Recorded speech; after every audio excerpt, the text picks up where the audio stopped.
Vice President Pence makes a stop in Macomb County, pushing jobs and the economy. We really do believe that we're in the middle of a great American comeback. A busy day for Vice President Mike Pence in Michigan today. Another reminder of our state's importance in the election. He brought the Trump campaign's themes to an auto supply plant in Sterling Heights. Before that, taking time out to speak one-on-one with our Rod Maloney. Now, Rod, this was not officially a campaign stop, but man, it sure had the feel of one. Well, official, unofficial, doesn't really matter. We're across the street from the engine house. This is where the vice president came for lunch. In fact, he had lunch with Republican Senate candidate John James, spent quite a bit of time with him, then went off to the auto plant. And the vice president told me today, as you might expect, that he believes Michigan wants re-election. Rod, the people of Michigan said yes to President Donald Trump in 2016, and I know they're going to say yes to 4 more years of President Donald Trump in 2020, because here in the heartland, they saw a president who kept every promise that he made.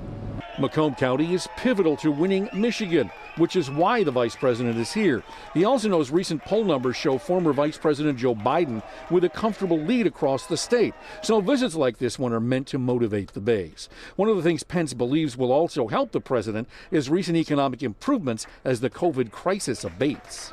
Now, according to the U.S. Chamber, some 80% of small businesses are open. So America's going back to work. America and Michigan are opening up again.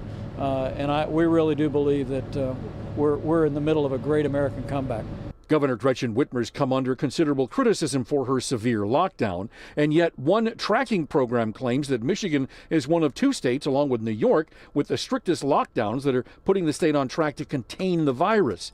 Mr. Pence worked with the governor as leader of the federal virus task force, wasn't critical of her decisions, just happy to see the state rebounding. A real testament to the sacrifices the American people have made, people of Michigan have made. But we're proving now that we can safely reopen our country, and we're going to continue to work with states around the country to make that happen.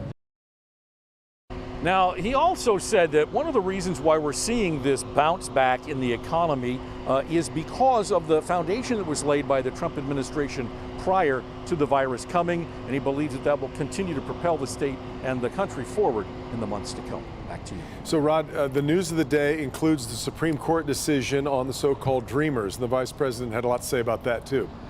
Yeah, he did talk a lot about that, Devin, and what he said was that he did not feel that the Supreme Court should be in the business of legislating from the bench, but he says that's what they did in this particular case, and also the ruling from the other day. Yeah, and we will have more, by the way, on that Supreme Court decision coming up here in just a few minutes. Karen.